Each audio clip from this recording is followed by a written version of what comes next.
Bom, pessoal, retomando aqui, vamos dar uma olhada então nas principais instituições da União Europeia. Primeiro, a sua sede, né, que fica em Bruxelas, na Bélgica. É, houve toda uma estratégia para posicionar as principais instituições europeias, da União Europeia, em cidades específicas. Então, por exemplo, no caso da sede, ficaria complicado colocar a sede do bloco na maior economia, na maior população. Ficaria complicado colocar, por exemplo, a sede na Alemanha ou na França. Ou mesmo no Reino Unido, antes aí da saída, antes do Brexit, que a gente vai ver daqui a pouco.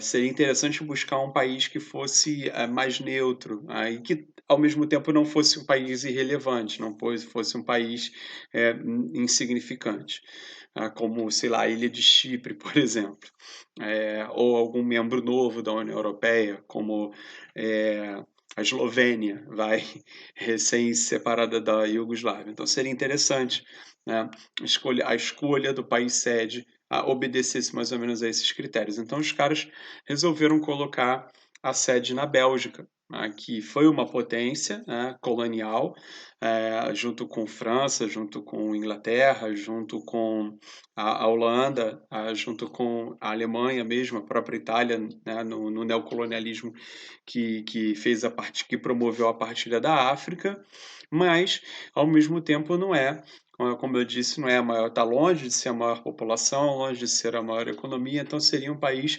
relativamente neutro, nesse processo, né, para que não houvesse uma concentração do poder, pelo menos do símbolo do poder, né, da sede, na maior população e na maior economia.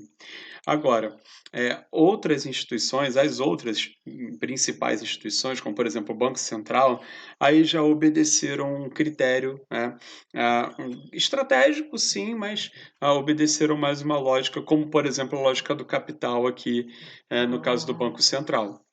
A Alemanha é a principal economia, como a gente já viu, é, e a Alemanha, aí também vem uma questão interessante. A Alemanha que antes era a Alemanha do muro, a Alemanha que era o grande símbolo da divisão europeia, hoje abriga o Banco Central, que é da onde sai o euro, que é o símbolo da unificação. Então, tem uma questão estratégica e uma questão simbólica, na verdade, bem interessante, além, é claro, do fato da Alemanha ser a maior economia do mundo e Frankfurt uma das principais cidades, um dos principais centros financeiros do mundo, o que praticamente empurra, né, quase que por gravidade, o Banco Central para lá, ok? Bom, o parlamento, vou mostrar aqui para vocês, ó, o parlamento fica em Estrasburgo, na França, que é a maior cidade da região da Alsácia, que historicamente, aí vem uma questão curiosa, historicamente a Alsácia sempre foi muito disputada do ponto de vista militar. Então foi um palco de grandes guerras, grandes conflitos, e hoje é justamente o lugar onde está o parlamento, que é o lugar onde as pessoas vão para debater as questões não pela via militar, e sim pela via política. O parlamento ele é composto por quase 700 membros e ele obedece critérios de proporção de população. Então, o maior número de representantes vem da Alemanha e o menor número vem da parte grega da ilha de Chipre, né, que faz parte da União Europeia. E esses representantes eles são eleitos, né, pelo voto direto, né, e aí cada país acaba indicando um número de representantes proporcional à sua população. Então, mas tem uma questão simbólica importante aí, que é justamente o fato de Estrasburgo ser uma cidade historicamente disputada, a região ser historicamente disputada militarmente e hoje ser o palco da discussão política. Bom, esse mapa aqui já mostra para vocês a crise dos refugiados, né, na União Europeia, que sem dúvida é hoje o assunto que mais se discute, né? Esse mapinha mostra as principais áreas por onde entram os refugiados. É óbvio que as áreas de entrada são as áreas aqui de, entre aspas, mais fácil acesso, né? Não existe fácil acesso, porque o cara tem que cruzar o mar Mediterrâneo, tem que cruzar fronteiras vigiadas, mas são áreas geograficamente mais próximas, né, dos lugares de onde vêm os imigrantes. Então, você pega aqui o sul da Europa, o sul da Península Ibérica, né, aqui a bota italiana, a própria Grécia, e os países aqui da planície dos Balcãs e do próprio leste europeu, que é de onde vem a maior parte dos asiáticos e da galera do Oriente Médio. Aqui, pelo Mar Mediterrâneo, é onde entra a maior parte dos africanos, né, os imigrantes que vêm da África. Bom, os números aí, 7,5% de imigrantes ou refugiados significam aí mais ou menos 40 milhões de pessoas, tá? A União Europeia ao todo tem mais de 500 milhões de pessoas, então 7,5% daí mais ou menos 40 milhões, certo? Só lembrando das nossas aulas de população, no imigrante é aquele cara que tem minimamente ali um projeto para mudar de vida, ele escolhe, né, e pensa com relativa calma, o lugar para onde ele vai, enquanto o refugiado não, o refugiado ele está fugindo, ele está em crise, ele está em crise humanitária, ele está fugindo de guerra, tá?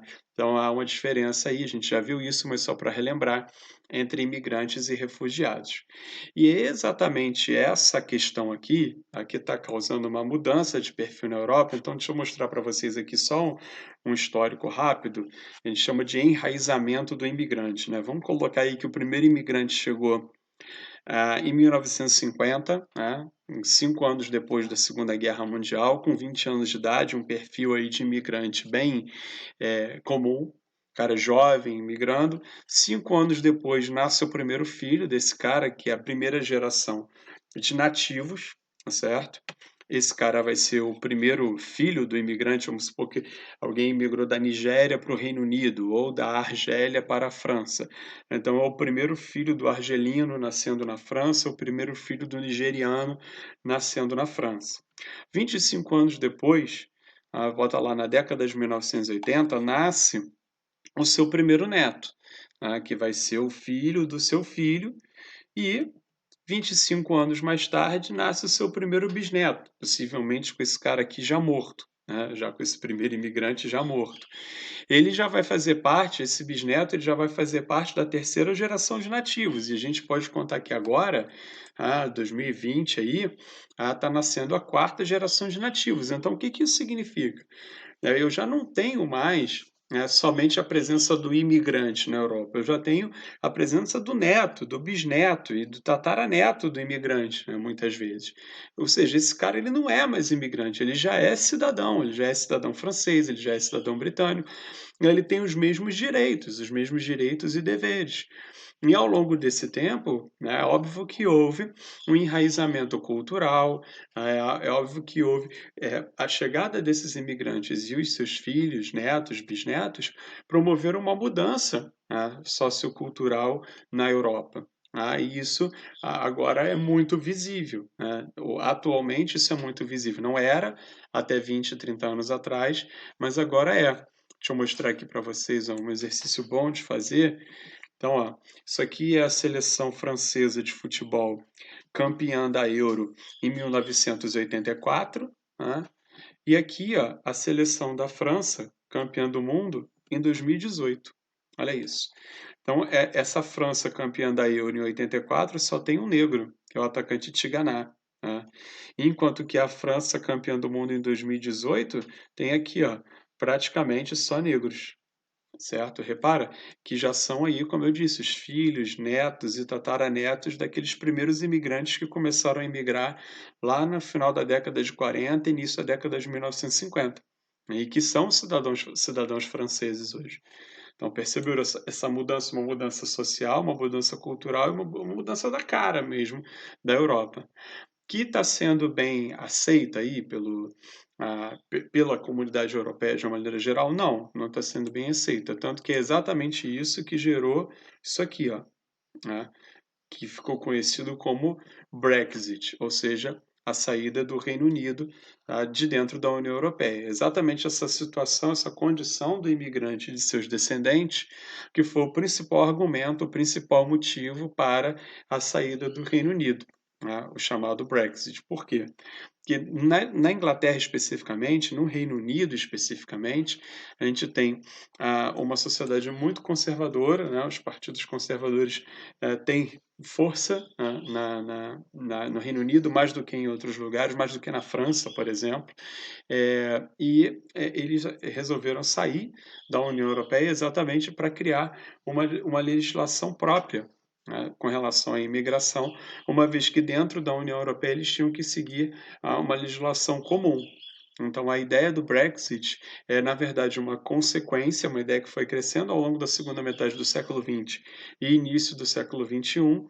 Aí é uma consequência dessa chegada do imigrante, desse enraizamento do imigrante, das mudanças que ele acabou promovendo em termos de perfil da Europa. Aí você vai me perguntar, poxa, Fábio, isso aí é sinônimo de xenofobia? É, sem dúvida nenhuma.